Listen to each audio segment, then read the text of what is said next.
So working with some of you so far, we kind of wanted to bring up some common mistakes that people are making, which is no big deal. It's the first draft. That's the first thing we want to make clear. Don't get glued to your first draft because changes are going to be made and that's okay. And don't be glued to the first stories you tell because we're going to pull out a little bit more from you and you're going to realize like, oh, wait, maybe this can show this strength better. So here are a few common mistakes that we've seen. So, and we'll go, someone already brought this up, telling and talking instead of showing and telling. So your stories, you want to show your strengths through that story. So like if your strength is perseverance, how did you persevere? Show us those details, show us that experience. And then when you get to a summary, you can tell to make it more clear of what that strength was. Another thing was only focusing on one story or experience. So only focusing on one story or experience. So for that, you dive deep into that personal story, but then you have no kind of leeway because the character count is so limited, you have no leeway to go deeper into a client-based story to show how you've worked in the PT area. So make sure that you kind of leave space for at least 2 stories in your essay. And the strengths can be similar or they can be different, but 2 stories to like back all those strengths up is better than one major story. I think going along with that, Jenna, what we found in our experience is some applicants, they feel like overwhelmed. And so they only want to write about one story, but then they share like too many details. And it's almost, you lose your reader because we lose the essence of what's important in this story. And then on the reverse of that, and this is, we include some of this as well, they're sharing too many ideas or too many stories, kind of the flip side of that, where you have applicants that are like, I just want to word vomit my whole resume into the PTCAS essay. And remember that like those other experiences are in your application under the experiences section. So we want to give more focus to some specific experiences that aren't currently talked about in your application or that you can talk about in more detail. And so as we've been going through this for the past decade, the thing that works the best so far is 2 stories. One to kind of help us get to know who you are as an individual, and then one to help us kind of see you in the light of like, how do you work with patients? And this is more specifically related to your PTCAS essay, but it's also true for your supplemental application essays as well.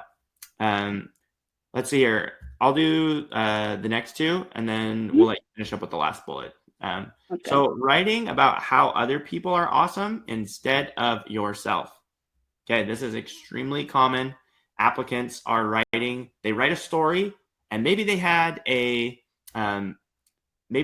story about how they got injured, and then they went to PT, and they write about how awesome the PT was that worked with them.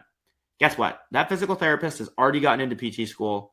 It's not that we don't care about them, but this essay is about you. This is about what you're bringing to the table. And other times, if you do share a patient interaction story, applicants will write about, oh, well, this patient was so strong and they persevered through all these challenges. That's great, but that patient's not trying to get into PT school. Okay. So as we're going through and we're talking about some of these mistakes, I hope some of you're starting to get some alarm bells going off in your head, like, oh shoot, maybe I was writing about this. Another one, I call it the pre-PT travelogue. And this one drives me nuts, mostly because it's just boring to read. Okay, I'll be honest with you. So this will be, I did a video about this earlier this week, but a pre-PT travelogue is like, well, my freshman year, I wasn't really sure what I wanted to do. And my sophomore year, I thought I wanted to go to med school. And then my junior year, I was like, maybe I'll go to nursing school. And then my senior year, I was like, I guess I'll do PT. Like that is not what we want your essay to be about, because it should be a given. If you're applying to PT school, you want to do this. We don't need to talk about how you finally arrived at that decision. Ultimately, we should be talking about what you're bringing to the table and what a program is going to get when they pick you to come to their program. What are the strengths, the attributes, the different things like that you're bringing? Jenna, go ahead and bring us on home with that last point there. Yeah. So the last one, writing about your own injury experience, just like everybody else. So this is a very common topic that people bring up because they think that, oh, this can connect me with PT, and this was the reason I wanted to go into it, kind of like what Sean was touching on. But again, that's not where we want to go, because you're going to have a section where you talk about how you work with clients and your PT kind of experience, or like working in that field. So the injury story is something that's kind of just been like overused at this point, and so common that it doesn't really show you. Like, it shows you've been injured and you went to PT, but like, and of course through the injury you can learn so much stuff, but I feel there's deeper down in your life, there can be a story that's stronger and more about you and more about your experiences and yourself that can outshine a simple injury that you might have went through in the past. For sure. Yeah, I think, and guys, as we're listing these off, if you're feeling like, oh my gosh, I've been writing about this, like, go ahead and type in the chat box. If you haven't, great. You've been listening to us on social media and you've been following some of these principles. But writing about injuries, yes, it's not to say that it's not a transformative experience for you, but what we're looking for is we want to make sure that this is an experience that showcases your strengths. And again, it can, like, it's not to say that we haven't included stories like this in essays before. We definitely have. But usually we say, okay, let's go through all of your experiences. And then we need to make sure we look at the ones that are the most impactful or meaningful to you.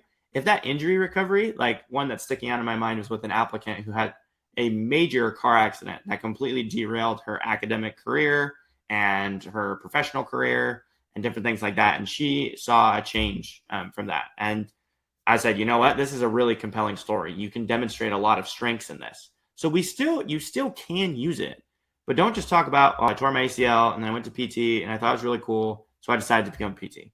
It's overdone. It's lame. Nobody cares. And so let's make you stand out as far as that goes. Mm-hmm. Now, this other bullet point that we have down here, or emphasized point, on average, we only keep approximately 10 to 15% of any first draft that we get. Okay. So we don't want you to be glued to your first draft, because a lot of times applicants are like, I've spent a lot of time on this draft. Even if they know it's not good, like deep down, they'll meet with us and they'll be like, yeah, I'm really glad that you told me these things, because I was not excited about this draft. I didn't feel like it was really talking about what I wanted to talk about. So just know, even if you've worked really hard on a draft, most of the time we only keep a small percentage of it, because there's a better way to talk about yourself. And that's the process we're going to share with you.